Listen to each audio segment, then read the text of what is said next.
अस्सलाम वालेकुम नाजरीन, मैं हूं सोनिया अदनान। नाजरीन मोहतरमा बेनज़ीर भुट्टो की 13वीं बरसी आज घड़ी खुदाबख्श में मनाई जा रही है। ज़र कारकुनान की आमद का सिलसिला वहाँ पर जारी है और सबसे अहम बात इस के दिन के हवाले से कि एक तो मोहतरमा बेनज़ीर भुट्टो की बरसी है, दूसरा PDM की जो क़यादत है वो भी वहाँ पर पहुँची हुई है। मरियम नवाज़ जो हैं वो भी गुज़िश्ता रोज़ वहाँ पर पहुँची, आज जलसे से खिताब भी करेंगी।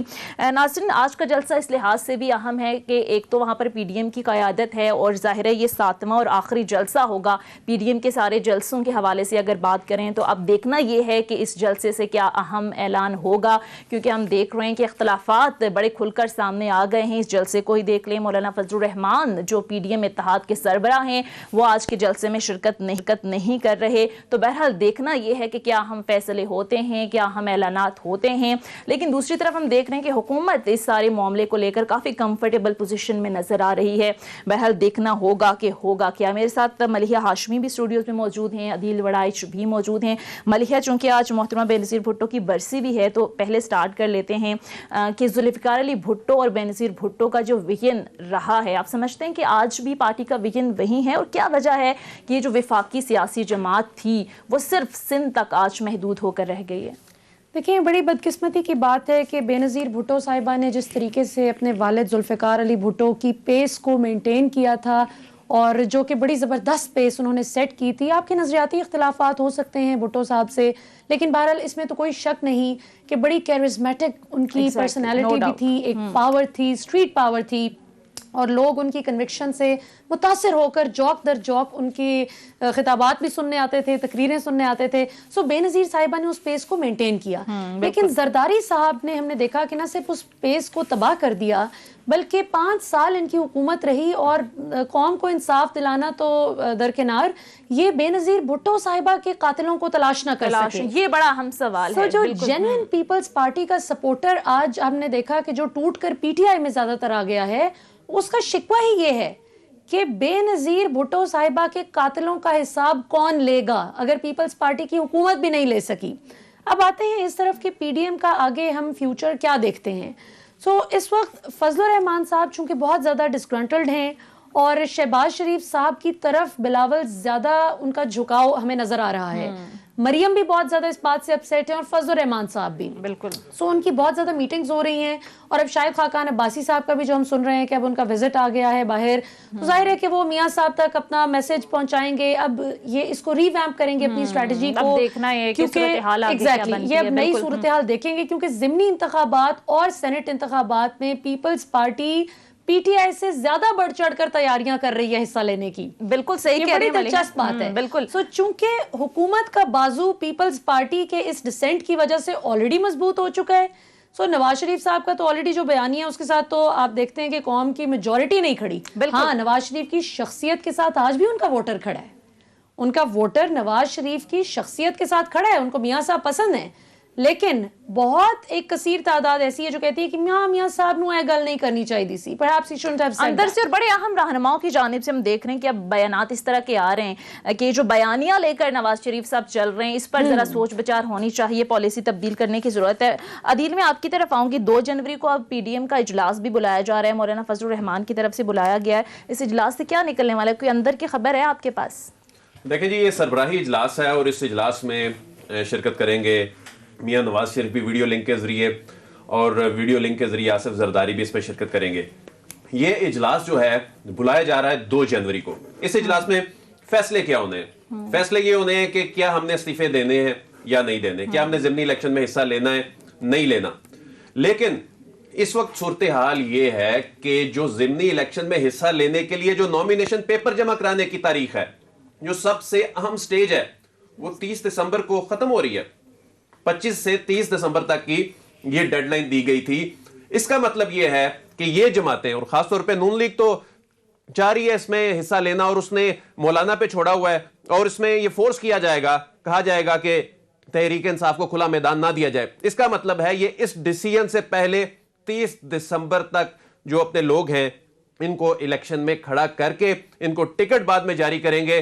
तो यानी ये देखें कि ये नजरियात जो हैं, जो नजरिए ने इंपैक्ट क्रिएट करना है, तो खुद जो अपने दावे, अपनी हिकमत अमली है, उसके ही ये अगेंस्ट जा रहे हैं। तो 2 जो जनवरी का जलसा है उसमें जो इजलास उसमें से क्या निकल उसका फैसला पहले ही हो चुका है ठीक है, पीपल्स पार्टी की तरफ ठीक है। पीटीआई रहनुमा शौकत बसरा साहब भी हमें ज्वाइन कर चुके हैं। शौकत बसरा साहब, बहुत शुक्रिया आपके वक्त का। बज़ाहिर तो हम देख रहे हैं कि हुकूमत बड़ी कंफर्टेबल पोजीशन ली है, क्योंकि हम देख रहे हैं कि पीडीएम में इख्तलाफात बड़े खुलकर अब सामने आ रहे हैं। आज के जलसे में हम देख रहे हैं कि JUIF के जो सरबरा हैं मौलाना फजल रहमान, जो जाहिर है पीडीएम की इस पूरी तहरीक को लीड कर रहे थे, वो भी मौजूद नहीं है। तो ये तजादात, ये इख्तलाफात सामने आ रहे हैं। आप क्या कॉमेंट करेंगे आज के जलसे के हवाले से? सामने आ रहे हैं, आप क्या कमेंट करेंगे आज के जलसे के हवाले से? सोनिया खान, सबसे पहले तो मेरी अल्लाह ताला से दुआ है कि पाकिस्तान में जितने भी लोग शहीद हुए हैं, अल्लाह पाक उनको जन्नत में जगह दे। खान का आर्म फोर्सेस से तल्लुक है, पुलिस से है, सिविलियंस हैं, और ख़ास तौर पर चूँकि आज बीबी शहीद के हवाले से ट्रांसमिशन है, तो शहीद B B was an asset of Pakistan. वो सिर्फ पाकिस्तान की नहीं, वो एक इंटरनेशनल लीडर थी, और उनका जो उनकी शहादत है वो पाकिस्तान के लिए किसी साने से कम नहीं थी। तो अल्लाह ताला उनको करबट करबट जन्नत में जगह दे। और ख़ास तौर पे मैं समझता हूँ कि थर्ड वर्ल्ड कंट्रीज़ में एक खातून का इस अंदाज में आगे आना, और उनको दुनिया ने जिस तरह रिकग्नाइज किया, इसकी मिसाल नहीं है। मैंने पीपल्स पार्टी में काम किया है, तो she was very brave and visionary leader. अच्छा, जहाँ तक आप बात कर रही हैं पीडीएम की, पीडीएम देखें, ये एक नजरियाती इत्तेहाद तो था नहीं, ये एक गैर फितरी इत्तेहाद था जो सिर्फ इस बुनियाद पे बना कि पाकिस्तान में लोगों ने 70 साल या अमरीत रही, या यही जो 11 पार्टियां हैं जिनको हमेशा मैं भानुमती का कुनबा कहता हूं, जिन्होंने आज पाकिस्तान को इस हालत में पहुंचाया है। अगर पाकिस्तान आज गरीब हुआ है, आज पाकिस्तान की कौम गरीब हुई है, और ये सारे के सारे खानदान अमीर से अमीर तर हुए हैं, तो उसकी मेन रीजन यही वो 11 पार्टियां हैं। खास तौर पे जो मेन 3 पार्टियां को आप ले लें, जिन लोगों ने पाकिस्तान पर 32,000 अरब डॉलर का कर्जा चढ़ाया, हर पैदा होने वाला बच्चा 1.5 लाख का मकरूज हुआ, और तमाम के तमाम इदारों को तबाह बर्बाद करके खुद ये बादशाह सलामत बन गए, अरबपति और खरबपति बन गए।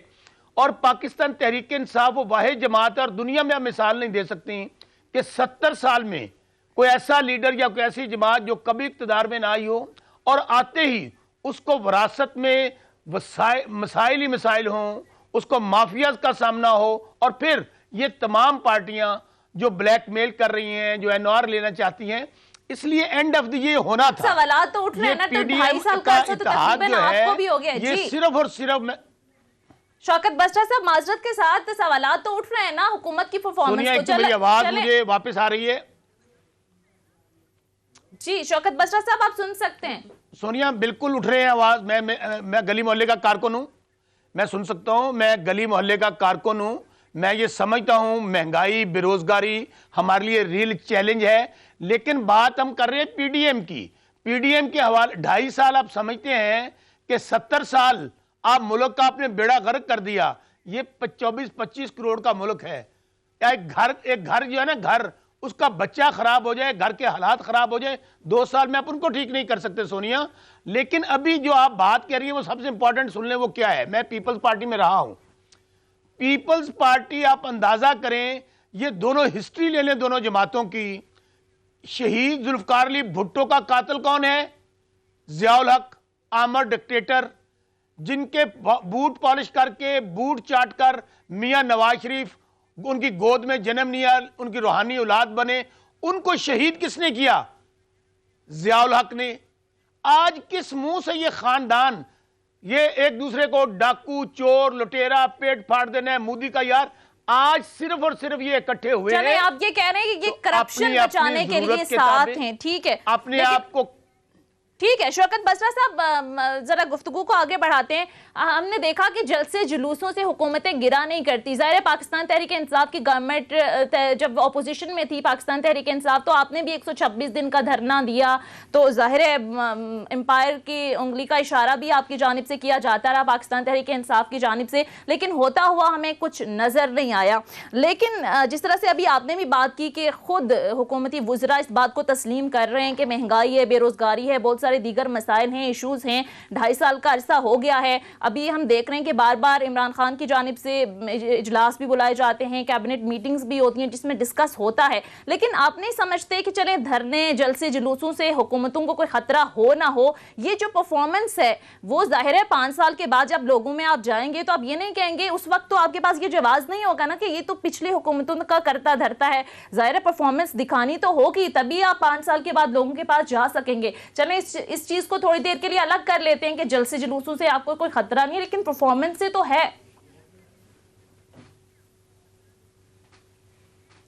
सोनिया, आपकी बात से मैं एग्री करता हूं, कोई इफ बट अगर मगर लेकर नहीं लगा रहा। हमारे लिए रियल चैलेंज ये है, हमारे लिए रियल इशू ये है कि हमने हलकों में जाना है, हम गली मोहल्ले के कारकुन हैं, आम आदमी जिसको हम कहते हैं कि democracy of the people, by the people, for the people, जो लोग हमें मुंतखब करते हैं। और वो आम लोग कौन हैं? वो तकरीबन 80% हो गया आपके इस मुल्क के अंदर, शायद इससे भी ज़्यादा होंगे, जिनका मेन इशू ये है वो ज़रूरियाती ज़िंदगी की चीज़ें, खाने पीने की, तालीम, सेहत, आटा, चीनी, घी, दाल, ये हमारे लिए चैलेंज है। इसीलिए प्राइम मिनिस्टर साहब हर अपनी मंगल की कैबिनेट मीटिंग में इसको टेकअप करते हैं। हम उसको कंट्रोल करने की कोशिश कर रहे हैं, हमें कामयाबी नहीं मिल रही है। मैं आपकी बात से एग्री कर रहा हूं, उसकी बहुत सारी रीजंस हैं। उसमें हमारी प्राइस कंट्रोल कमेटियां जिनको काम करना चाहिए प्रॉपरली, कि जो रेट गवर्नमेंट ने मुकर्रर किए हैं उनको हम इन्फोर्स कर सकें। और सबसे बढ़कर मैं एक दूसरी बात आपको बताऊं, हमारा एक माइंड सेट है, मुनाफाखोर तबका, जखीरा अंदोज तबका, वो अपॉर्चुनिटीज से फायदा उठाते हैं, लेकिन हम हुकूमत कंट्रोल तो फिर हुकूमत नहीं करना है ना शौकत बसरा साहब। और जब हलकों में जाएंगे तो ये हमारे लिए ठीक है शौकत बसरा साहब, इसको कंट्रोल तो हुकूमत नहीं करना है ना। मलिहा, मैं आपकी तरफ आ जाती हूँ। ठीक है शौकत बसरा साहब, आपकी तरफ दोबारा भी आएंगे। मलिहा, जिस तरह से अभी बात हो रही है, डिस्कशन चल भी रही है कि हुकूमतों को जाहिर है धरने जलसे जुलूसों से हुकूमतें गिरा नहीं करती, लेकिन ये चैलेंज तो बहरहाल है। लेकिन दूसरा अगर हम बात करें तो जाहिर है इस्तीफों के मामले पर हम देख रहे हैं कि बड़ी क्लैरिटी आ गई है पीपल्स पार्टी की जानिब से भी। लेकिन दूसरा लॉन्ग मार्च अगर करती है अपोजिशन या PDM की जमातें, तो जाहिर है लॉन्ग मार्च की हद तक पीपल्स पार्टी साथ है। तो लॉन्ग मार्च की तारीख है हमारे मुल्क में, हमने देखा कि आपको याद होगा अदलिया बहाली तहरीक हुई थी लॉन्ग मार्च के हवाले से, तो वो लॉन्ग मार्च हमने देखा गुजरांवाला के रास्ते में ही पहुंचा था, तो फिर ये कॉल आ गई थी कि ये अदलिया बहाल हो गई है। तो आप समझती हैं कि अगर लॉन्ग मार्च की तरफ जमातें आती हैं तो फिर किसी हद तक प्रेशर है, क्योंकि परफॉर्मेंस के भी मसाइल बहुत ज्यादा हैं। देखिए बात यह है कि वो लॉन्ग मार्च के हालात और थे, वो मुशर्रफ साहब का और इफ्तिखार चौधरी साहब का जाती मसला बन गया था, वो इदारों से ज्यादा जाती मसला था। और उसमें हमने देखा कि नवाज शरीफ साहब ने भी अपनी पूरी जो है पावर एक्सरसाइज की। उस वक्त इमरान खान साहब भी अदलिया बहाली के लिए बड़े एक्साइटेड थे, और वो सारा वो हालात और थे, वो लॉन्ग मार्च बिल्कुल और थी। उसको भले वो जाती लड़ाई थी, वो तो फिर बाद में जब डिटेल्स पता चली तो अंदाजा हुआ, लेकिन उसको फिर भी थोड़ा सा अदलिया के तहफ़्फ़ुज़ और अदलिया का जो वक़ार है उसकी बहाली के तनाजुर में भी बहुत से लोगों ने देखा। यहाँ पे मसला ये है कि नारा लगाते हैं वोट को इज्जत दो, लेकिन वोटर को ख्वार कर रहे हैं। वो चाहे लाहौर जलसा हो, वो चाहे मुख्तलिफ इनके जितने भी जलसे आप देखें ना, इनकी जो टॉप लीडरशिप है वो they are not leading from the front. अगर ये PDM को कामयाब बनाना चाहते थे तो सबसे पहले नवाज शरीफ साहब को चाहिए था कि वो खुद आकर इसको लीड करते, पता चलता कि भाई ठीक है अगर इंतखाबी निशान शेर है तो खुद भी शेर हैं। लेकिन दूसरी तरफ हम अगर हुकूमत को देखें तो ये बड़ी मतलब ठीक है PDM की गलतियां, अपोजिशन की गलतियां अपनी जगह, लेकिन प्राइस कंट्रोल कमेटीज अगर काम नहीं कर रही या अगर माफियाज कंट्रोल नहीं हो रहे, तो ये 5 साल आप ये गर्दान नहीं दोहरा सकते कि हाँ जी हम मुत्तफिक हैं। शौकत बसरा साहब बहुत हमारे लिए रिस्पेक्टेबल हैं, वो बेहतर इसका जवाब दे सकते हैं कि हम पिछले 2 साल से यही सुन रहे हैं हुकूमत से। चलें पहला साल अंडरस्टैंडेबल है ये कि ठीक है आपको आकर निज़ाम समझने में, देखने में, फ्लॉज को आइडेंटिफाई करने में टाइम लगा, लेकिन अब ये माजरत के साथ 22 साल की एक स्ट्रगल रही है। फिर इमरान खान के वो भी बयानात मौजूद हैं जिसमें वो ये कहते रहे हैं कि चलें अच्छा है कि हमें गवर्नमेंट नहीं मिली, 5 साल का हमारा एक्सपीरियंस हो गया है, अब जब आगे हमें गवर्नमेंट मिलेगी तो हमें एक्सपीरियंस होगा। बिल्कुल उसमें देखें ब्यूरोक्रेसी के जो इश्यूज हैं वो बिल्कुल अपनी जगह हैं। इमरान खान साहब जो KP गवर्नमेंट की बात करते थे, वो उन्होंने बाहर से बैठ के, वो पेविलियन में बैठकर मैच देख रहे थे और उनकी टीम खेल रही थी। बिल्कुल अब वो खुद कैप्टन हैं और मैदान में उतरे हैं और ये बड़ा मैच है। कि ये बिल्कुल टेस्ट मैच है। अच्छा, ये तस्लीम करने की भी मैं आपको बात बताती चलूं, ये अदील भी इस पर पूरी डिटेल वीलॉग कर चुके हैं। मैं आपको बताऊं कि ये इमरान खान साहब ने जिस तनाजुर में बात की थी ना कि ये जो है अभी हमें पता चल रहा है तैयारी नहीं थी, ये वो सारा सीन ये था कि चूंकि जैसे आप देखें जो बाइडन है, अब जब पता चल गया कि उन्होंने आना है तो पूरे 2 महीने उनकी तैयारी करवाई जा रही है, उनको बताया जा रहा है, ब्रीफिंग्स हो रही हैं, उनको ब्रीफ किया जा रहा है और बड़ा ट्रांसपेरेंट सिस्टम है कि उन फैक्ट्स एंड फिगर्स को फज नहीं किया जा रहा। जबकि कॉन्ट्रेरी टू यूएस, अगर आप इमरान खान का केस देखें तो उसमें जुलाई के एंड पे इमरान खान इलेक्शन जीतते हैं और अगस्त के मिड में आप देखते हैं कि इमरान खान आ जाते हैं। और फिर ये असल में गजब वो खुदा का दी थी ना कि उन्होंने उनको नहीं, कि पहले लेकिन बात 100 ये है दिन कि में ये उनके हो साथ जाएगा, अगले 3 ब्यूरोक्रेसी महीने में ने ये जो हो गलत जाएगा। बातें की, चलें। ब्यूरोक्रेसी ने गलत बयानियां भी की, वो बातें इमरान खान साहब का शिकवा बजाए। सही। लेकिन अब अगले 3 साल अवाम ये नहीं सुनेगी नहीं कि जी सुनेगी माफिया और कंट्रोल नहीं हो करना रहा। होगा। ठीक है अदिल, मैं आपकी तरफ आऊंगी चूंकि आप ज़रा लीगल मामलात को भी कवर करते रहें। ये जो रेफरेंस दायर किया गया है ओपन बैलेट के हवाले से सुप्रीम कोर्ट में, आपको क्या लगता है कि जिस तरह की तवक्कुआत हैं हुकूमत की उसी तरह का जो है वो जवाब आएगा सुप्रीम कोर्ट की तरफ से, या फिर अगर नहीं आता तो फिर क्या ऑप्शंस बाकी रह जाते हैं गवर्नमेंट के पास ओपन बैलेट के हवाले से? ये जो मामला है ना जी, जो रेफरेंस दायर किया है, ये कानूनी और आईनी से ज्यादा सियासी है। Exactly. देखें, ये 186 की जुरिस्डिक्शन है जो कि एक एडवाइजरी ओपिनियन से मुताल्लिक है। इसमें जो भी फैसला आना है, ये इसमें बेसिकली फैसला नहीं आना, इसमें एक राय आनी है जो सदर मुमलिकत ने एक अवामी अहमियत का जो सवाल उठाना है उस पर एक राय आनी है। उसमें इस राय को फैसला नहीं समझा जाएगा। अच्छा, उसमें राय कोई भी आती है, फॉर एग्जाम्पल अदालत ये कह देती है जी कानून में तरमीम से काम नहीं चलेगा, आइन में तरमीम जो है इसमें करनी पड़ेगी। फिर उसमें क्या होगा, पाकिस्तान तहरीक इंसाफ ये बोलेगी देखें जी हमने दावा किया, हमने ये कहा कि इलेक्शन में जीतने से पहले ये कहा कि जो सेनेट इलेक्शन है ये शो ऑफ हैंड के जरिए होंगे या ओपन बैलेट के जरिए होंगे, हमने अपनी जिम्मेदारी पूरी कर दी। हाँ। इस पे ये ओपिनियन आ गई है और इसमें अगर अदालत यह ओपिनियन दे देती है कि जी नहीं आपने जाके पार्लियामान से इसमें तरमीम करवानी है और अपोजिशन मानती नहीं है, उसके बाद तो फिर पाकिस्तान तहरीक इंसाफ के पास पंजाब में 1-2 सीटें मैनेज करना कोई मसला ही नहीं है।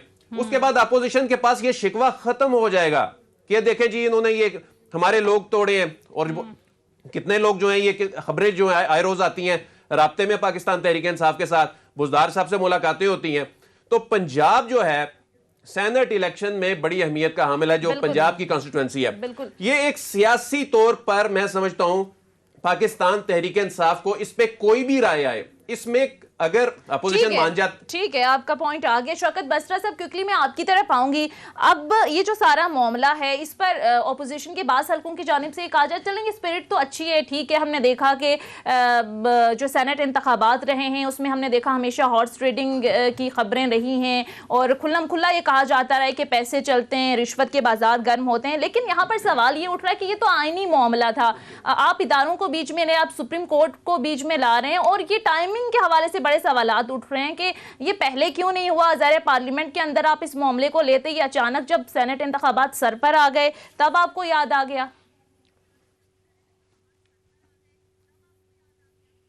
सोनिया खान, ये कोई आइडियल सिचुएशन नहीं है, मैं आपकी बात से एग्री करता हूं कि इसके लिए हमें पार्लियामेंट में रहना चाहिए था, वहीं कानून साजी करनी चाहिए थी, अदालतों को इसमें नहीं लेकर आना चाहिए। लेकिन अब हम क्यों गए हैं, इसको हमें ज़रा सोचना चाहिए। बड़ाई साहब माशाल्लाह जाहिर है उन्होंने जो बातें की मैं उससे एग्री करता हूं। हमारे मसाइल क्या है, एक तरफ हम कहते हैं कि हमारा इलेक्शन का निज़ाम वो सीधा है, यहाँ खरीदो फरोख्त होती है, हार्स ट्रेडिंग होती है, चांगा मांगा होता है। अभी हम पीछे नहीं जाते हैं, सिर्फ आप पिछला सेनेट चेयरमैन का इलेक्शन देख लें, कौन पार्टियां थी, सारी की सारी अपोजिशन की पार्टियां थी। उन्होंने कहा देखें जी हमारे लोगों को खरीद लिया गया, खड़े 62 हुए थे, वोट 50 निकले। कहने का मकसद क्या है, हमने एक इलेक्शन रिफॉर्म्स कमेटी बनाई पार्लियामेंट के अंदर, वो कमेटी को बने हुए आज 60 साल हो गया है, उसके ऊपर उन्होंने हमारे साथ कोई काम नहीं किया। अगर हम वोट को इज्जत देने की बात करते हैं, इलेक्शन के निज़ाम को शफाफ करने की बात करते हैं, तो मुझे बताइए सबसे पहले तो अपोजिशन को आगे आना चाहिए था कि हम जो बात कर रहे हैं क्या गलत है, इसका मतलब ये है कि वो मगरमच्छ के आंसू बहा रहे थे।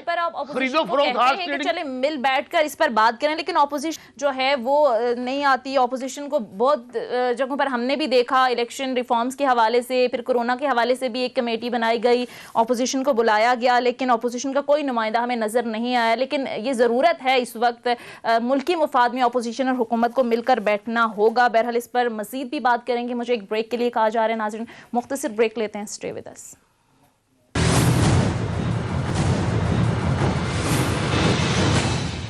ब्रेक के बाद खुशामदीद वलीहा, मैं अब आपकी तरफ आऊँगी।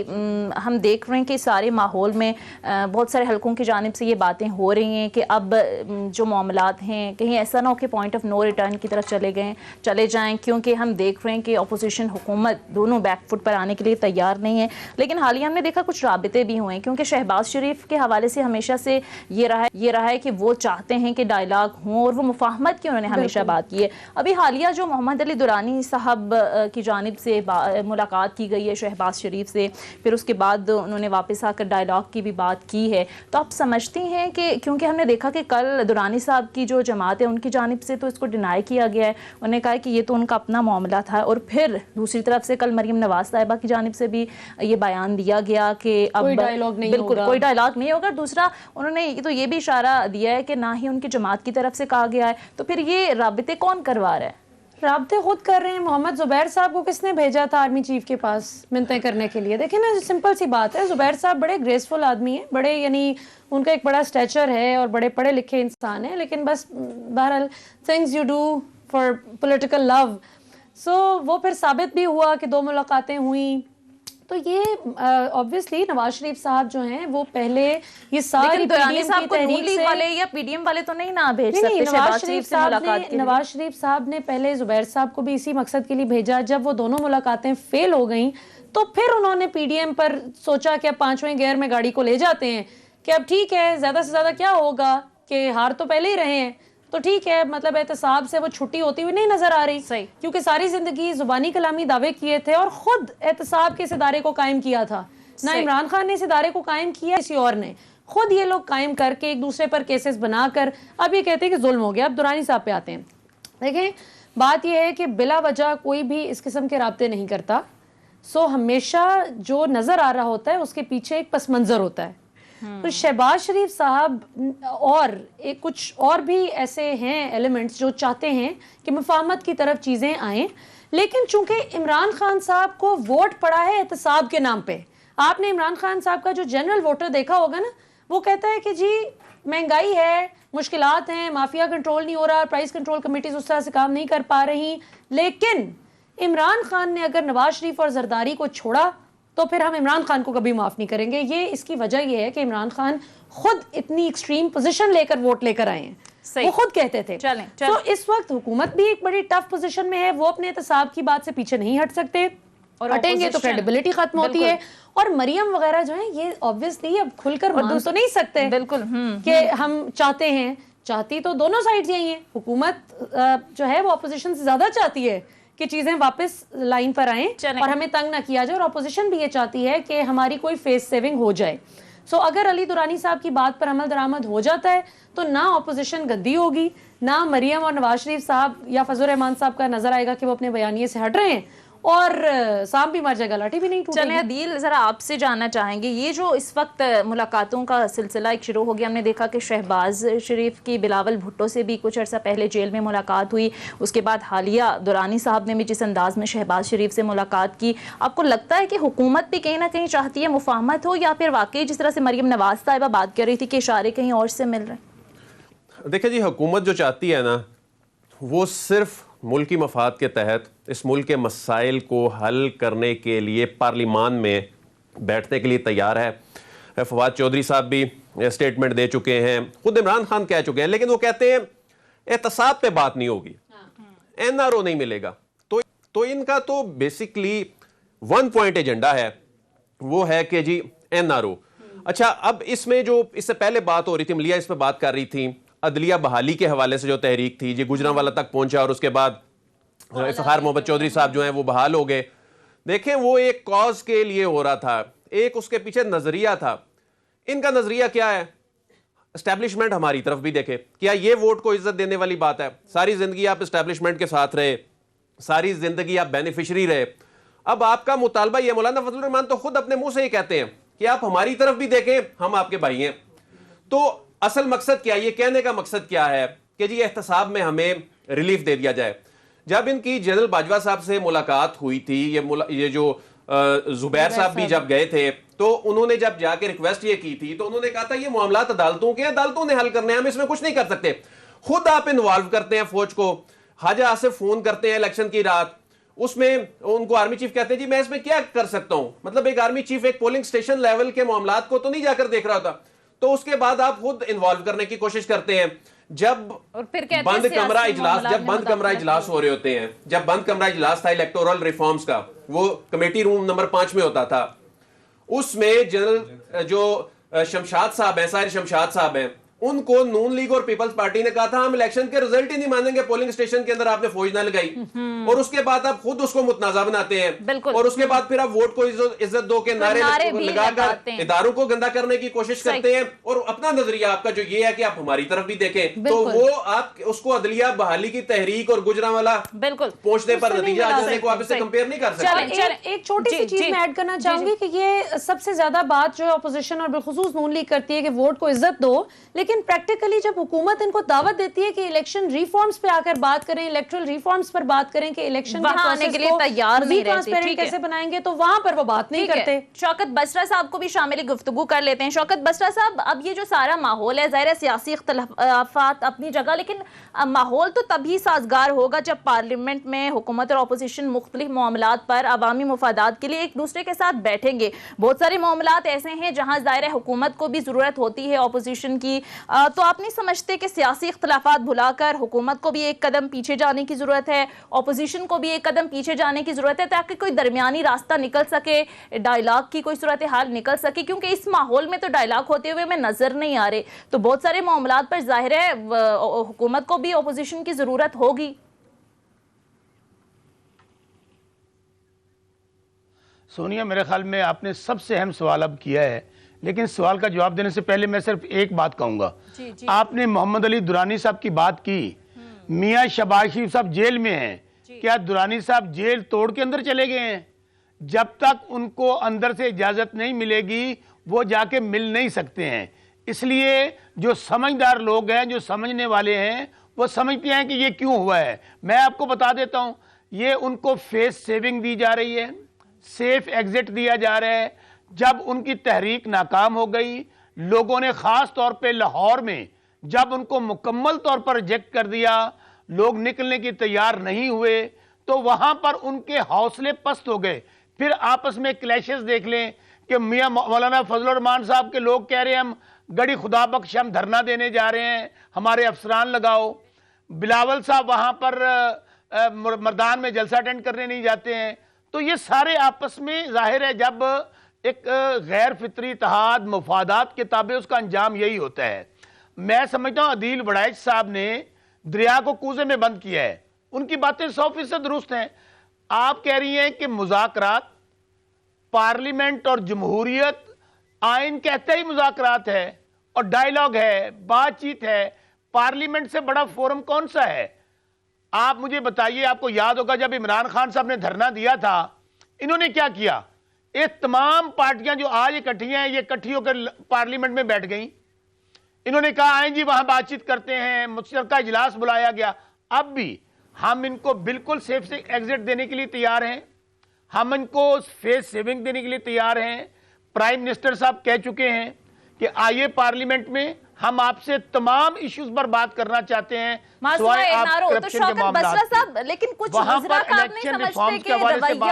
सख्त लबो लहजा ये तासुर देता है कि इससे पहले कि कोई बात शुरू हो जाए, पहले ही एनआरओ की आवाजें उठना शुरू हो जाती हैं। फिर ऑपोजिशन इल्जाम लगाती है कि कुछ वुज़रा जो है जब कहीं डायलॉग की बात भी होती है तो आप चोर चोर डाकू डाकू के नारे लगाना शुरू हो जाते हैं। तो फिर आप नहीं समझते कि थोड़ा सा रवैये में तब्दीली की भी जरूरत है कि माहौल कोई ऐसा पैदा हो सके कि ये मामला आगे बढ़ सके, कहीं डायलॉग हो और ये मामला पॉइंट ऑफ नो रिटर्न की तरफ ना जाए? क्योंकि जाहिर है चले आपकी हुकूमत को खतरा तो नहीं नहीं है, लेकिन जाहिर है मुल्क में सियासी अदम इस्तेहकाम होगा तो मुआशी अदम इस्तेहकाम होगा। ऑलरेडी कोरोना की सूरत हाल आपके सामने है, मैशत के हालात आपके सामने हैं, तो ये अल्टीमेटली नुकसान तो आपकी हुकूमत को होगा, मुल्क का होगा। ऑपोजिशन का तो काम है ये सब करना ताकि हुकूमत डिलीवर ना कर पाए, परफॉर्म ना कर पाए। 100% आप दुरुस्त कह रही हैं, 100% आप दुरुस्त कह रही हैं कि मुल्क में अदम इस्तेहकाम जो है वो छोड़ दें सियासी जमातों को,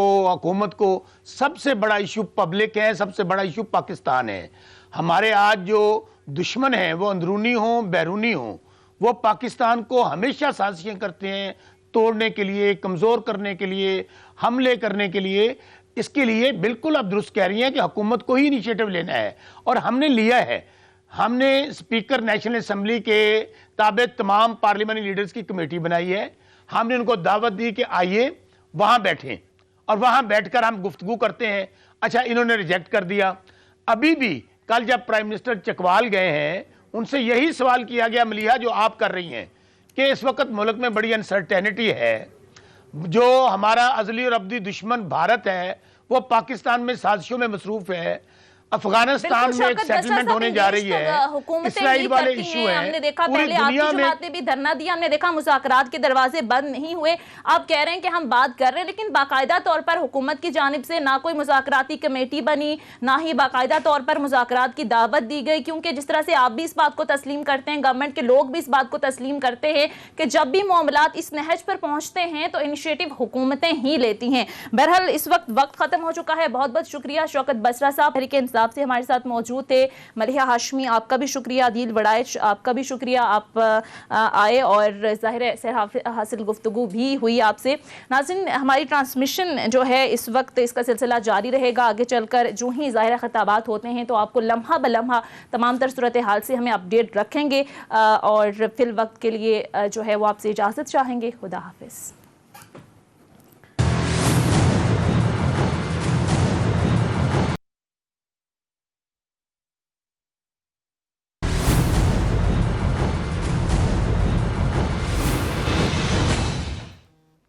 ट्रांसमिशन में एक बार फिर से आपको खुश आमदीद कहूँगी। और इस वक्त मोहतरमा बेनज़ीर भुट्टो की बरसी के मौके पर जलसा भी हो रहा है और पीडीएम के कायदीन इस जलसेगाह में पहुँच रहे हैं। पीडीएम की भी शिरकत है इसमें, इसीलिए इसकी अहमियत और भी बढ़ गई है। और बिलावल भुट्टो साहब इस वक्त जलसागाह में पहुँच चुके हैं और अवाम भी वहाँ पर पहुँच रहे हैं और मुख्तलिफ कायदीन भी पहुँच रहे हैं पीडीएम से। लेकिन हुकूमती रिएक्शन भी आ रहा है, तो क्या हुकूमती हलकों में भी इस वक्त हलचल पाई जाती है पीडीएम के इस जलसे के हवाले से या नहीं? मेरे साथ स्टूडियो में मौजूद हैं अब्दुल रऊफ साहब। हम इसी से आगाज़ करते हैं। सलमान आबिद साहब भी हमारे साथ है। अब्दुल रऊफ साहब, आपकी इजाज़त से सलमान आबिद साहब की जानिब चलती हूँ। सलमान आबिद साहब, आप क्या समझते हैं कि हमने देखा है कि फवाद चौधरी साहब ने प्रेस कॉन्फ्रेंस की, इससे पहले ट्वीट किए, फिरदौस आशिक अवान साहिबा आ रही हैं, वो भी बयानात दे रही हैं, तो क्या हुकूमती हलकों में हलचल पाई जाती है पीडीएम के जलसे को लेकर? देखिए, हुकूमत जो है ना, यकीनी तौर पे कभी नहीं चाहती कि उसके मुकाबले में अपोजिशन जो है वो कोई एक बड़ा हवा क्रिएट कर सके या कोई बड़ा मोमेंटम क्रिएट कर सके हुकूमत के खिलाफ। इस वजह से जब से पीडीएम बनी है हुकूमत के रिएक्शन में तो हम वक्तन फवक्तन तेजी देखते हैं, बल्कि बाज़ औक़ात तेजी में भी मजीद तेजी आ जाती है। एक तर्जुमान नहीं, 40 तर्जुमान जो है वो फिर बोलना शुरू कर देते हैं। इसीलिए क्योंकि एक इस्तीफों की सियासत का मामला, इमरान खान की हुकूमत का खात्मा, फौज से मुतालबा करना, ये सब चीजें ऐसी थी जिसमें यकीनी तौर पे कोई भी हुकूमत होती उसका काम ये बनता है कि वो इस मोमेंटम को कमजोर करे, इसके दाखिली तजादात को नुमाया करे। अब आप देखिए ना, शिबली फराज जो है जब बार बार प्रेस कॉन्फ्रेंस करते हैं तो वो क्या करते हैं, वो पीडीएम के जो दाखिली तजादात है ना उसको उभारने की कोशिश करते हैं और लोगों को ये बताने की कोशिश करते हैं कि ये इत्तेहाद इमरान खान दुश्मनी पर है, कोई इसका जमहूरियत से ताल्लुक नहीं है और ये इत्तेहाद में काफी दरारें हैं, पीपल्स पार्टी कुछ सोचती है, फलां कुछ और सोच रहा है, फलां कुछ और सोच रहा है, इसलिए ये रिएक्शन तो आएगा। हालांकि आज का जो जलसा है ये खालिस्तन बेनज़ीर भुट्टो के हवाले से है, उनकी शहादत के तनाजुर में है। इससे बहुत गहरा ताल्लुक उस तरह की सियासत के साथ नहीं है, बेनज़ीर से इज़हार यकजहती का मामला है। लेकिन क्योंकि उसमें पीडीएम की क़यादत भी चली गई है तो उसमें यकीनी तौर पे ये होगा कि कोई हुकूमत मुखालिफ बयानिया जिसकी बात वो बार बार करते हैं उसके ऊपर मजीद शिद्दत आए। हालांकि फजलुर रहमान वहां पे नहीं है, लेकिन मरियम नवाज के आने से एक माहौल तो उनका बन जाता है। इसलिए ये जो रिएक्शन हमें नजर आ रहा है, मेरी जाती राय ये है, ये ओवरडोज है रिएक्शन। Exactly. इसको इतना ज्यादा नहीं होना चाहिए था जितना ये दिखा रहे हैं। राइट अब्दुल रऊफ साहब, मेरा भी पॉइंट यही है, हुकूमत का काम तो है कि डिफ्यूज करना सिचुएशन को। हुकूमत जो है ये तो ईंधन का काम कर रही है और ये खुद जो है ऑपोजिशन का जो जुबान है ऑपोजिशन की वो इस्तेमाल कर रही है और एग्रेसिव सियासत कर रही है बजाय कि माहौल को कूल डाउन किया जाए। अच्छा, उसमें बात यह है कि हुकूमत तो रिफ्यूज़ नहीं करेगी और उसकी बहुत सी वजूहात हैं। उसकी एक वजह तो ये है कि ये जो मीडिया आ गया ना नया, इस मीडिया ने बहुत गेम प्ले कर दिया। अब ये देखिए, आज से फ़र्ज़ किया ये 15-20 साल पहले ये जलसा हुआ होता, गड़ी खुदा बख्श में होना होता, इनको इकट्ठा होना होता, तो लोगों को अगले दिन पता कुछ भी नहीं होना था। अच्छा, दूसरी बात ये है कि जब आपने 40 एडवाइज़र रखे होंगे और हर कोई एक से एक बढ़ के कारकर्दगी दिखाने की कोशिश कर रहा होगा, तो फिर इसी तरह के रिएक्शन आपको मिलेंगे। ऐसे से यानी फवाद चौधरी साहब का देखा जाए तो उनका कोई काम नहीं है कि वो ऐसे मौके पर रिएक्शन दें, लेकिन फवाद चौधरी साहब भी आगे बढ़ के उनको भी दिखानी है कारकर्दगी। साइंस के मैदान में दिखाएं तो ज़्यादा मज़ा है। इसी तरह से वो शबाज हैं, फिर मतलब फिरदौस आशिक अवान है। फिरदौस आशिक अवान तो पिछली दफ़ा निकाली गई थी, अब वो उनको एक मौका मिला है कि वो भी दिखाएं अपनी कारकर्दगी। तो वो जो है कारकर्दगी है ना दिखाने वाली बात, वो आ जाती है। बाकी ये डिफेंसिव है या आपको लगता है कि ये एग्रेसिव कर रहे हैं? ये डिफेंसिव पोजीशन पे है? नहीं, ये डिफेंसिव नहीं है, ये ऑफेंसिव ही है। डिफेंसिव तो बिल्कुल भी नहीं लग रहा है। और डिफेंसिव में जैसे मैं सलमान से पहले भी बात कर रहा था, ये पैगाम असल में किसी और को देना है। इस वक्त दोनों पार्टियां, इंटरेस्टिंग बात यह पैगाम किसी और को दे रही हैं, ना एक दूसरे को पैगाम नहीं दे रही। वो भी उनको पैगाम दे रहे हैं जो बड़े इंपॉर्टेंट हैं कि इनको हटाएं, कुछ करें, और ये भी उनको पैगाम दे रहे हैं कि भाई इनको हटाया, अगर हमें हटाया तो फिर देखना क्या होता है। तो ये बड़ी दिलचस्प सूरत हाल। अच्छा, इस दिलचस्प सूरत हाल में इफ्तिखार अहमद साहब ने हमें ज्वाइन किया, सीनियर सहाफ़ी हैं। इफ्तिखार साहब, बहुत बहुत शुक्रिया आपके वक्त के लिए। ये बताइएगा कि सिचुएशन दिलचस्प है, गवर्नमेंट भी एग्रेसिव है और डिफेंसिव बिल्कुल नहीं है, जैसे कि आपने देखा कि अब्दुल रऊफ साहब कह रहे हैं। आप क्या समझ रहे हैं कि हुकूमत का रिएक्शन बिल्कुल दुरुस्त है? देखिए मोहतरमा, कौन डिफेंसिव है और कौन एग्रेसिव है, मेरे लिए ये माने नहीं रखता। मेरे लिए माने रखता है कि हम आवाम क्या करें। 2.5 साल से ये हुक्मरान जो आए हैं, मैंने देखना है कि इनकी कारकर्दगी मेरे लिए क्या है। ये वो पार्टी है जिस पार्टी ने बहुत वादे किए थे और थर्ड पॉलिटिकल फोर्स के तौर पे मर्ज की थी, और बहुत सारे ऐसे ख्वाब दिखाए थे जिनकी अब ताबीर बड़ी अजीब सी हुई है। बस इनमें से एक दोस्त है, वो मेंबर है असेंबली का, वो कहता था हम जब आएंगे तो इतने दिनों में इतने अरब रुपया, पता नहीं कितने खरब रुपया निकाल किधर से ले आएंगे, पेट में से निकाल के किसी के। और फिर उसका ये भी और वादा था कि इतना पैसा हर महीने चोरी होता है ना, पता नहीं कितना अरब रुपया, वो बचा लेंगे हम। अब मुझे बताएं कि 2.5 साल में 365 जमा 365 जो होते हैं 700 के करीब दिन हो जाएंगे, 650-700। तो वो जो अरब हर रुपया रोज का बचाना था, पहले तो बताएं वो कहाँ है, किस खजाने में जमा कराया है इन्होंने बचाकर। नंबर 1। इफ्तिखार साहब, इस आप इस बात का जवाब जो है ना इमरान खान साहब ने दे दी है। इमरान खान साहब ने दे दिया। वो कह रहे हैं हमें समझने में टाइम लग गया, अब परफॉर्मेंस का वक्त आ गया, हमें देखिए नहीं ऐसा ना करें प्लीज। इमरान को आप ऐसा ना डिफेंड करें। ये नहीं, देखें ना, इमरान कोई ऐसा तो नहीं है ना, वो तो बहुत माहिर आदमी है। उसने तंजीम चलाई, उसने क्रिकेट में आपको कप लेके दिया, और वो कहता है कि मैंने शौकत खाना मेमोरियल बहुत कामयाबी से चलाया। वो कहता है मैंने वो पता नहीं एक और भी यूनिवर्सिटी बड़े कामयाबी से चलाई। ऐसा ना करें आप, वो ऐसा ना करें कि उसको पता नहीं था। और उसके साथ इतने तरबियत याफ्ता लोग हैं, जुबैदा जलाल उसके साथ है, फिरदौस आशिक अवान उसके साथ है, अपना शेख रशीद उसके साथ है, तो अपना जनाबे खटक साहब उनके साथ हैं। कौन उनके साथ हैं? परवेज इलाही साहब उनके साथ हैं, शुजात साहब उनके साथ हैं, वो फहमीदा मिर्जा उनके साथ हैं। तो कौन उनके साथ नहीं? ये तो इतने तरबियत याफ्ता लोग थे। तो फिर क्या हुआ? क्या इनको नहीं पता था कि हुकूमतें कैसे चलती हैं, पार्लियामेंट को कैसे चलाया जाता है, पॉलिसीज कैसे बनती हैं, पॉलिसीज पे अमल दरामद कैसे कराया जाता है। जब पॉलिसी बनती हैं तो उनके लिए जो माली अमूर हैं वो कैसे तय किए जाते हैं, पैसे कहाँ से लाए जाते हैं, पैसों की अदायगी कैसे होती है।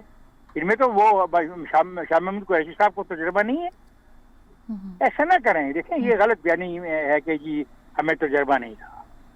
मसला इनका ये हो गया कि इनका एक काम है कि 2 खानदानों को तबाह कर देना है। करें जी, वो खानदान चोर हैं, बेईमानी की है, लूट के खा गए। ये लगा बात अभी तक ये नहीं बताया कि कहाँ से लूट के खाया है। होता ना कि जी फलानी बिल्डिंग ए से इन्होंने इतना पैसा कमाया और ये हम तफसीलात पेश कर रहे हैं। ऐसा नहीं है कि जी मनी लॉन्ड्रिंग की है, इनके पास पैसा कहाँ से आया, ये पैसे का जवाब दे। ठीक है, वेरी गुड, पैसे का जवाब उनसे मांग रहे हैं तो बहुत सारे लोगों को भी बाद में पैसे का जवाब देना पड़ेगा कि उनके पास पैसा कहाँ से आया। बहरहाल ये मेरी आज ये डिबेट नहीं है, आपका सवाल का जवाब मैं देना चाह रहा हूँ। ऐसा नहीं होगा। अब हम जा रहे हैं क्राइसिस की तरफ। आपको मैं बता दूं कि चौधरीयों से इनकी नहीं बनती और जो जीडीए था, जीडीए से इनकी नहीं बन रही, एमक्यूएम से इनकी नहीं बन रही। महंगल पहले अलग हो चुका है। मुझे बताएं फिर करेंगे क्या? कितने वोटों के साथ ये कौमी असेंबली में? इफ्तिखार साहब, आप बिल्कुल दुरुस्त कह रहे हैं, लेकिन इसके बावजूद भी हुकूमत कॉन्फिडेंट है। मुझे उसकी कॉन्फिडेंस से कोई इतराज नहीं है। मुझे उसके उसके कॉन्फिडेंस पे मैं तो इतराज नहीं कर। आप और मैं कौन है डिबेट करने वाले को उसका कॉन्फिडेंस? और बाय द वे, कॉन्फिडेंस को जज करने का आपका क्या म्यार है, क्या पैमाना क्या है? उनके जो हामी है ना, जरा वो ये तो बताए ना कि कॉन्फिडेंस का ये म्यार है कि देखें जी उन्होंने चीनी के लोगों को पकड़ लिया, उन्होंने गंदम के चोरों को उल्टा लटका दिया है और उन्होंने मुर्गी महंगी बेचने वालों के खिलाफ शदीद 3 कार्रवाई कर दी है और उन्होंने दवाइयाँ 400% जो महंगी हुई हैं उनको गिरफ्तार करके C क्लास में फेंक दिया। ये तो वो ना कॉन्फिडेंस। मैं मान जाऊँ कॉन्फिडेंस हमने उनका गवर्नेंस में देखना ना, कॉन्फिडेंस देखना है बयानबाजी में और अजीब किस्म के लोगों का मजाक उड़ाने। मतलब एक एडवाइजर का आज मैं बयान पढ़ रहा था कि पट्टी कर दी, अजीब किस्म की बातें कर रहा था वो। ऐसे नहीं कॉन्फिडेंस है। कॉन्फिडेंस हमने देखना है कि how they manage the debacle, जो हुआ इक्तिसादियात का जो डिबैकल है उसको कैसे मैनेज करते हैं। डिलीवरिंग और अवाम उनसे सेटिस्फाई हैं या नहीं है, और क्या आवाम को डिलीवर किया जा रहा है, आपका मेन नुक्ता यही है इफ्तिखार साहब। लेकिन इसी को मैं लेकर इफ्तिखार साहब हमारे साथ रहिएगा। सलमान आबिद साहब की जानिब जाऊंगी। सलमान आबिद साहब, आप क्या समझ रहे हैं कि ये जो पीडीएम की तहरीक है हुकूमत के लिए मुश्किल का बायस बन सकती है या अभी तक बनी है? आपको क्या लगता है? देखिए, मेरे नज़दीक इस वक्त हुकूमत के लिए सबसे बड़ा खतरा जो है ना वो पीडीएम नहीं है। मैं ज़ाती तौर पे समझता हूँ उनके लिए सबसे बड़ा खतरा वो खुद हैं, यानी उनकी परफॉर्मेंस है जिसका जिक्र अभी इफ्तिखार साहब ने किया है। बुनियादी तौर पे देखिए, हुकूमत पे प्रेशर उस सूरत में कम होता है जब हुकूमत डिलीवरी कर रही होती है और लोगों का और हुकूमत का एतमाद जो है वो बढ़ रहा होता है। अच्छा, अब हमारे यहाँ हो ये रहा है कि डिलीवरी तो उस तरह से हो नहीं रही जिस तरह से क्लेम इमरान खान ने किया था। अब उसके नतीजे में वो जो वैक्यूम क्रिएट हुआ है डिलीवरी ना होने का, उसका फायदा तो देखिए कोई भी अपोजिशन होती उसने तो उठाना था। उसने तो कहना था कि हुकूमत की नाकामी का रोना रोना था और ये कहना था कि ये हुकूमत नाकाम हो गई है, घर जाए, इस्तीफा दे, नए इंतखाबात कराएं। ये सब इसलिए हो रहा है कि अगर हुकूमत की डिलीवरी होती तो पीडीएम के गुब्बारे में वो जो हवा भरी हुई है वो ना भरी होती। अब प्रॉब्लम ये है कि हुकूमत जो है वो पीडीएम के ऊपर तो अपना गुस्सा निकालती है, जो कि हुकूमत करती है अमूमी तौर पे, लेकिन साथ साथ अपनी डिलीवरी को ठीक करने के लिए जो अफर्मेटिव एक्शन दरकार होते हैं ना, वहां हमें उसका फुकदान नजर आ रहा है। लेकिन देखिए पीडीएम का मसला क्या है। पीडीएम भी एक बड़ी तहरीक बन सकती थी अगर उनके अंदर भी कुछ चीजों पर इत्तफाक होता। अब देखिए ना, मैं सुबह आप रऊफ साहब ने भी इत्तफाक किया कि पीडीएम जो है उसके अंदर तो इत्तफाक नहीं हो रहा। अब इस्तीफों के बारे में जो रवैया पीपल्स पार्टी का है वो रवैया तो मुस्लिम लीग नून का या जेयूआई का तो नहीं है। और ये एक नाराजगी तो है ना, सेनेट के इंतखाबात से पहले हमने छोड़ देना था, दिसंबर में आर पार करना था, जनवरी वो देख नहीं सकेंगे, वहां वो स्ट्रेटेजी नजर नहीं आ रही। अब राना सनाउल्लाह कहते हैं बात 23 मार्च और 23 अप्रैल तक चली गई है और फिर ये कहा जा रहा है कि अब इस्तीफे देने की नौबत ही नहीं आएगी। यानी वो जो पीडीएम है उसके भी दाखिली कॉन्ट्रडिक्शन, जेयूआई के अंदर ग्रुपिंग हो गई, मुस्लिम लीग नून के अंदर पहले से एक ग्रुपिंग मौजूद है, पीपल्स पार्टी इस्तीफों की सियासत की हामी नहीं है, अवामी नेशनल पार्टी आपको कहीं और नजर आ रही है, वो नजर ही नहीं आ रही उस तरह का गर्मजोशी जिस अंदाज की होनी चाहिए थी। तो पीडीएम का भी प्रॉब्लम यह है कि जो एक बड़ा दबाव वो क्रिएट कर सकते थे, अनफॉर्चुनेटली अपने दाखिली तजादात की वजह से वो उस तरह का मोमेंटम नहीं बन पा रहे। इसलिए मैं कह रहा हूं खतरा पीडीएम नहीं है, खतरा जो है वो उनकी परफॉर्मेंस है। और ये बात जो अब्दुल रऊफ साहब ने की है ये बुनियादी कुंजी है कि दोनों फरीकैन यानी हुकूमत और अपोजिशन इस्टेब्लिशमेंट की तरफ देख रहे हैं और उनको लगता है कि अगर कुछ तब्दील होगा तो इस्टेब्लिशमेंट की तरफ जाके तब्दील होगा। और इमरान खान साहब जब बार बार इस्टेब्लिशमेंट की तरफ जाते हैं तो वो ये कहते हैं वो मेरे साथ खड़ी है, आपके साथ नहीं है, और ये तासुर देने की कोशिश करते हैं कि नहीं, इस्टेब्लिशमेंट नाराज हो गई है, इस्टेब्लिशमेंट में ग्रुपबंदी हो गई है हुकूमत के बारे में, हुकूमत अब चल नहीं रही, वो खुद सर जोड़ के बैठे हुए हैं कि कैसे निजाम चलाना है। ये वो कॉन्ट्रडिक्शन है कि दोनों बड़े जो इस वक्त हुकूमत और अपोजिशन है उनका इन्हिसार जो है वो इस्टेब्लिशमेंट के ऊपर है कि वो उनकी हमायत में खड़े हो। और अब्दुल रऊफ साहब, आप क्या समझ रहे हैं कि ये तहरीक फिर शुरू होने से पहले ही नाकाम हो गई है? नहीं, खैर ये तो नहीं बिल्कुल कहना चाहिए कि नाकाम हो गई है। उसकी वजह यह है, लेकिन उनकी कामयाबी तो यही है ना कि इमरान खान साहब इस्तीफा दें, इमरान खान साहब की नहीं, हुकूमत कामयाबी घर ये चली नहीं जाए। है। कामयाबी जो टारगेट इस तरह से बनाए जाते हैं उनका मकसद ये नहीं होता कि बिल्कुल इस्तीफा देके हुकूमत जो है वो घर बैठ जाएगी। और बहुत से टारगेट्स होते हैं जो सॉफ्ट टारगेट्स आप उनको कह लो। मसलन अगर वो इसमें भी कामयाब हो जाते हैं कि एक नेशनल डायलॉग हो जाए और उसके ऊपर आप देखिए ना, नवाज शरीफ साहब के बयानिए में तो ये बात कम है जब वो बार बार कहते हैं कि हमारी लड़ाई उनसे नहीं है जो सिलेक्टेड हैं, हमारी लड़ाई उनसे या बात उनसे है जो सिलेक्टर हैं। एग्जैक्टली। अगर टारगेट सिलेक्टर हैं और उनसे बात करना है तो आपका क्या ख्याल है कि सिलेक्टर जो है वो कहेंगे अच्छा भाई वो भी घर जा रहे हैं, हम भी घर जा रहे हैं? ये तो कामयाबी नहीं होने लगी ना, ऐसा कोई मुमकिन है। ये कामयाबी तब होगी अगर वाकई कोई सिलेक्टर हैं तो वो सिलेक्टर ये बैठ के फैसला करें कि भाई ये हुकूमत परफॉर्म नहीं कर पा रही, या जो टारगेट हैं वो अचीव नहीं हो पा रहे, या महंगाई बहुत बढ़ गई है, इकॉनमी की सूरत हाल ख़राब है। तो अब इस मौके के बाद ज़रूरी है कि इनको भी शामिल कर लिया जाए और एक नेशनल डायलॉग हो। मेरे ख्याल में अगर इस टारगेट तक पहुंच गए कि एक नेशनल डायलॉग हो जाए जहां पे मुल्क के असल मसाइल की तरफ बातचीत हो सके तो सबके लिए एक विन विन की पोजीशन हो जाती है। राइट। और इसके लिए कोई एग्री नहीं कर रहा, हुकूमत भी नहीं करी। जाहिर है कि मेन स्टेक होल्डर और इमरान खान साहब है, वज़ीर आज़म साहब है, वो साथ बैठने को अपोजिशन के तैयार नहीं है। और अपोजिशन ये चाह रही है कि हमारे जो केसेस हैं उनके ऊपर किसी तरीके से उनको ख़त्म किया जाए या उनके ऊपर वट कहीं ना कहीं उनको फ्री हैंड दिया जाए। इफ्तिखार अहमद साहब, अगर पीडीएम के हवाले से मैं आपसे बात करना चाहूँ तो पहले ये बताइएगा कि क्या पीडीएम की सक्सेस का जो इंसार है वो सिर्फ और सिर्फ पाकिस्तान पीपल्स पार्टी पर है, क्योंकि पीपल्स पार्टी ही मेन स्टेक होल्डर है? पीडीएम का इंसार सब एक दूसरे पे है और एक पॉलिटिकल पार्टी पे नहीं है। दो तीन बातें जो मैंने सुनी है अभी डायलॉग में। देखें, जो एस्टेब्लिशमेंट है ना वो पाकिस्तान के अवाम के साथ क्यों नहीं खड़ी होती? वो मेरी है, वो मेरी है, मेरी। हर आदमी एस्टेब्लिशमेंट में जो बैठा है वो मेरा है, वो मेरा मुझे बचाने वाला है, मेरा प्रोटेक्टर है, गैर मुल्की हमले से भी और अंदरूनी खलफशार से भी। उसको मेरे साथ खड़ा होना है, उसको पाकिस्तान के अवाम की बेहतरी के लिए खड़ा होना है, उसको अवाम को एक अच्छी जिंदगी देने के लिए खड़ा होना है। और ये कहना है कि वो अपना किसी ए और बी के साथ है, मैं समझता हूँ ज्यादती हो रही है उसके साथ। उस पूरे के पूरे अदारे को जो अब निशाना बनना पड़ रहा है ना कुछ लोगों की। लेकिन फिर इस इदारे को भी तो उकसाया जा रहा है ना इस सब माहौल में। बिल्कुल बिल्कुल बिल्कुल, क्यों नहीं है। देखें, आप अजीब बात कह रहे हैं खातून कि जब वो अदारा कहता है कि हम उनके साथ हैं, हम उनके साथ हैं, जानते हुए कि इलेक्शन के बारे में लोगों की राय क्या है, एक। और दूसरी, भाई मैंने तो कुछ बात ही और करो। एस्टेब्लिशमेंट मेरे लिए एस्टेब्लिशमेंट क्यों नहीं खड़ी होती भाई? वो मेरी है, that is mine, it is my property. Army जो है नेशनल आर्मी है, वो किसी एबीसी पार्टी की आर्मी नहीं है और ना ही उसकी जिम्मेदारी एबीसी के साथ सपोर्ट करने की है। लेकिन वो इलेक्टेड गवर्नमेंट के साथ है ना। एक तरफ तो अब हौसला करें ना मेरे दोस्त। जी, अभी आप एक डिबेट कर रही हैं इमरान खान के इस्तीफे का मुतालबा पूरा नहीं होगा। रऊफ ने बात की है कि हर चीज नहीं होती। देखें, पीएनए से बड़ी तहरीक ना चली है ना चलेगी। पीएनए का मुतालबा था कि जुल्फिकार अली भुट्टो इस्तीफा दे। जुल्फिकार अली भुट्टो ने कहा था मैं इस्तीफा नहीं देता, अगर मैं इस्तीफा देता हूँ तो इसका मतलब मैं मान जाऊं कि ये सब कुछ जो वाकयात हुए हैं इलेक्शन में थोड़े बहुत धांधली के, मैं इसको तस्लीम कर लूं। उसने इस्तीफा नहीं दिया। नतीजा क्या हुआ? एक ऐसी स्टेज आ गई जहाँ पे दोनों ही फ्रीकैन फंस गए, जहाँ पे दोनों फ्रीकैन फंस गए।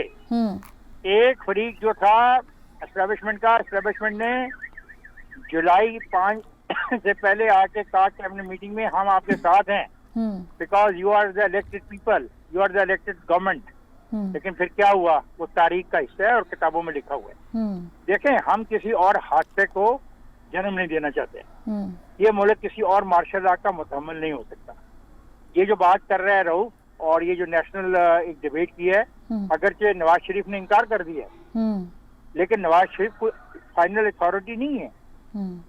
अगर पाकिस्तान के अवाम, पाकिस्तान की सियासी जमातें, पाकिस्तान के दानिश्वर, पाकिस्तान के मुहिब्बुल वतन जर्नलिस्ट अगर चाहें तो हम सब के सब खड़े होकर डिमांड कर सकते हैं, हाँ जी वक्त आया है कि हमें बैठना होगा, हमें देखना होगा गलतियां खामियां कहाँ हैं और कौन से वो कवानीन है जो तब्दीली जाते हैं, इलेक्शन लॉज क्या होंगे, नैब का क्या करना है, सूबों के दरमियान। मसलन ये प्राइम मिनिस्टर का कहना कि मुझे अभी तक ये समझ नहीं आई है कि 18वीं तरमीम क्या है, तो मुझे मेरे दोस्त बता मैं उसका क्या करूं उस प्राइम मिनिस्टर का। कितनी खौफनाक बात उन्होंने की है कि मुझे समझ ही नहीं आ रही है। It's a very dangerous thing. इसका मतलब फेडरेशन के जो 4 इकाइयां हैं वो प्राइम मिनिस्टर को समझ नहीं आ रही उनके साथ डील कैसे करना है, हालांकि कॉन्स्टिट्यूशन में वाज़ेह तौर पर लिखा है कैसे करना है।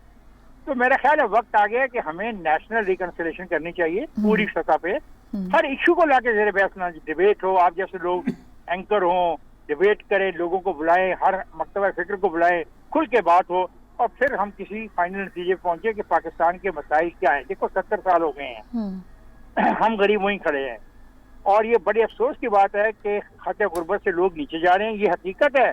ये लोग बैठे हुए हैं आपके पास, मुझसे बहुत ज्यादा पढ़ा लिखा आदमी है। इससे पूछो कि जो मिडिल क्लास है वो और कितनी नीचे गिरी है। जिस मुल्क के अंदर मिडिल क्लास नीचे गिर जाए उस मुल्क को मैं क्या आपको समझाऊं कि उसके नुकसान क्या हों। एग्जैक्टली लेकिन यही बात समझ आती है कि तमाम दानिश्वर हों, सहाफ़ी हों और तज्ज़ियाकार हों, सबका यही राय है और गवर्नमेंट भी कह रही है और बैकडोर भी यही चल रहा है कि कोई नेशनल डायलॉग होने चाहिए। इफ्तिखार साहब हमारे साथ रहिएगा। हमारे साथ अब्दुल रऊफ साहब हैं, सलमान आबिद साहब हैं। यहाँ पे एक ब्रेक शामिल करेंगे, मज़ीद बात करेंगे एक ब्रेक के बाद। Keep watching.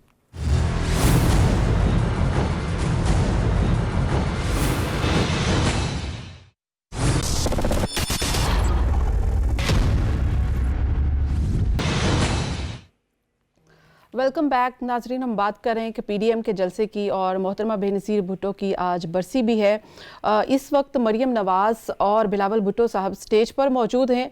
आसिफ अली जरदारी साहब भी वीडियो लिंक के ज़रिए खिताब करने जा रहे हैं। एक अहम डेवलपमेंट भी है और क्या इम्पोर्टेंट हो सकता है, वो खिताब में क्या कहते हैं ये भी अभी देखना बाकी है। लेकिन कुछ बात कर लेते हैं मौलाना साहब की। अभी ब्रेक में मौलाना साहब का जिक्र हुआ तो मौलाना साहब की बात कर लेते हैं। रऊफ साहब आप क्या समझ रहे हैं कि मौलाना साहब की शिरकत ने पीडीएम को नुकसान पहुंचाया? मौलाना साहब की शिरकत कोई ऐसा ये बड़ा मसला नहीं है। वो हो सकता है उनकी बात बहुत सही भी हो, वो कोई मसरूफियत हो उनकी। मतलब ये सबसे पहले ये है कि ये जलसा पीडीएम का जलसा नहीं है, हमें ये क्लियर कर लेना चाहिए। बार बार हम इस बात पे आ रहे हैं कि ये पीडीएम का जलसा, ये पीडीएम का जलसा बिल्कुल नहीं है।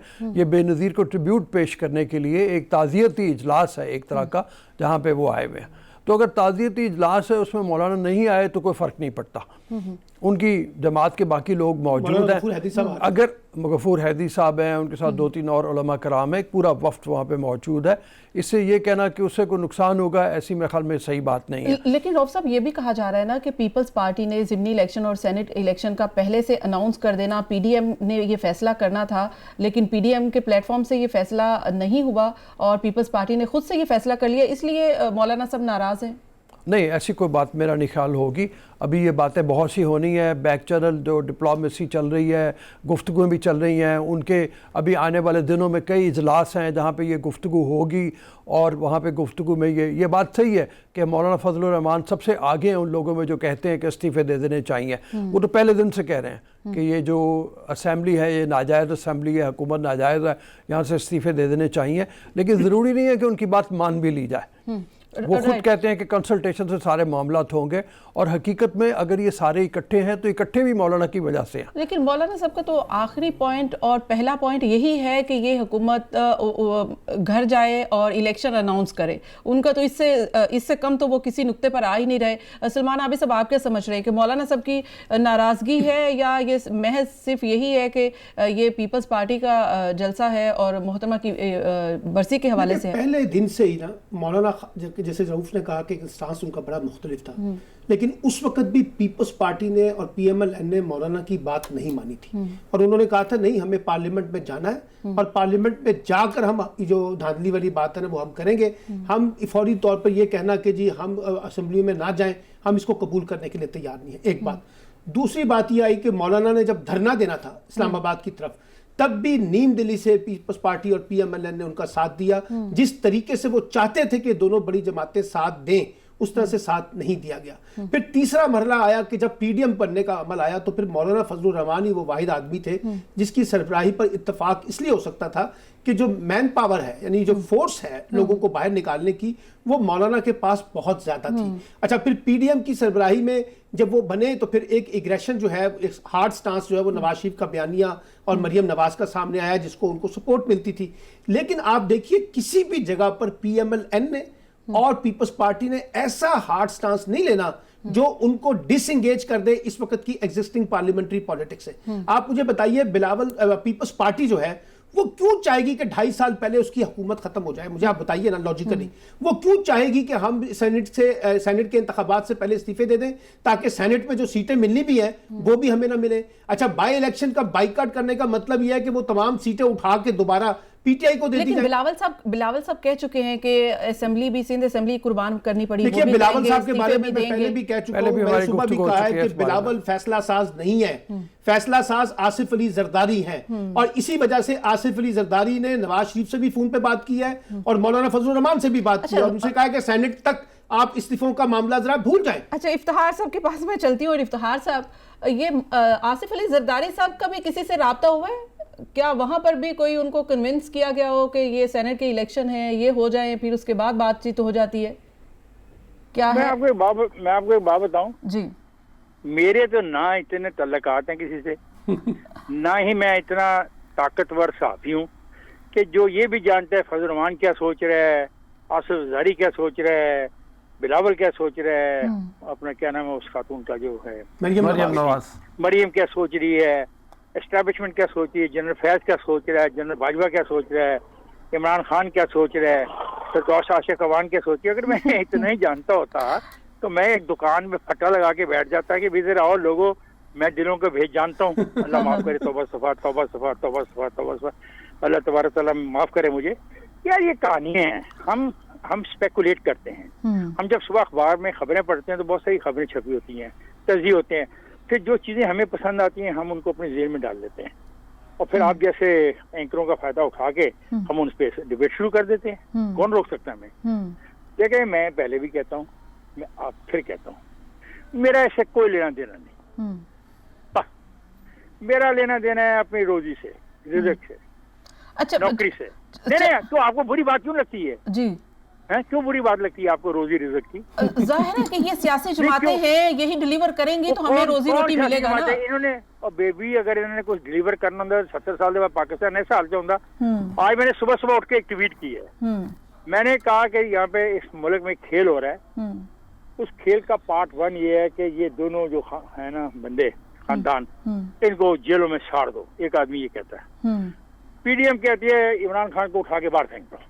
लो, ये है गेम सारी। इसमें ना आप ना मैं, आप हो सकती है, मैं तो नहीं हूँ कम से कम किसी जगह की। मेरे मसाले कुछ और है। मुझे ये पता लगा बिजली महंगी हो गई है, लेकिन जाहिर है मैं तो इस सीट पे बैठी हूँ तो मुझे तो ये बात करनी है ना, मुझे तो ये सवाल उठाना है। करें, आप सवाल करें, लेकिन उनसे करें जो जानते हो। देखे ना, हम में से कोई शख्स भी JUI का मेंबर नहीं है। हाँ, नहीं, जाहिर है तज्जिया तो आपका बड़ा इम्पोर्टेंट है ना।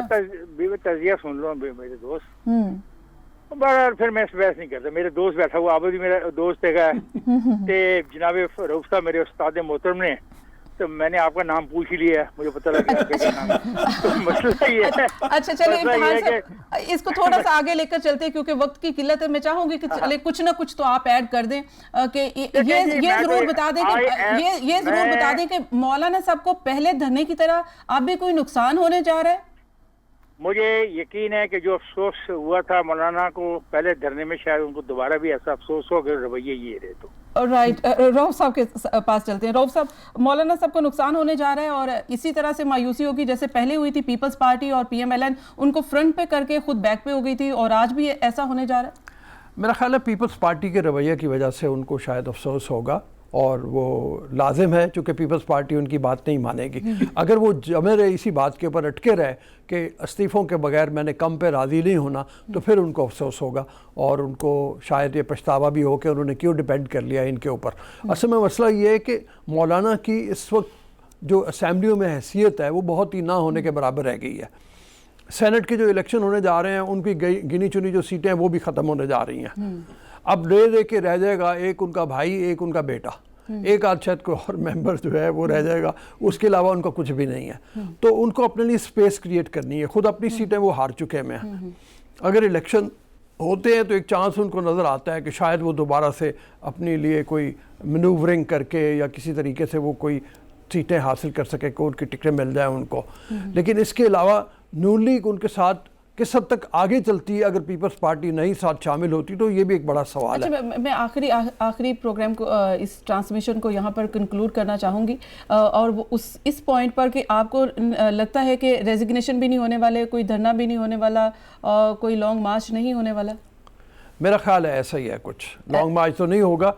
लॉन्ग मार्च रेजिग्नेशन भी नहीं होगा, लॉन्ग मार्च। जी, मुझे भी लगता है कि एक तो इस्तीफों वाली बात तो बिल्कुल नहीं होने वाली, एक तो मुझे लगता है। दूसरी बात यह है कि जो बात इफ्तिखार भी कर रहे हैं और जो रऊफ ने भी की है, मैं भी उसको इंडोर्स करता हूं। मुझे लगता है लॉन्ग मार्च से पहले कहीं ना कहीं से कोई डायलॉग की गुफ्तगू जो है ना वो सामने आ जाएगी और उस पे ही इनको एंगेज होना पड़ेगा। मुझे तो ये लगता है। इफ्तिखार साहब, आखिरी कमेंट आप भी कर दीजिएगा। क्या लॉन्ग मार्च, इस्तीफे, इस सबसे पहले कोई डायलॉग, ट्रैक 2, इस तरह की कोई पॉलिसी सामने आएगी? जो होना चाहिए, लॉन्ग मार्च मुझे होता नजर नहीं आता।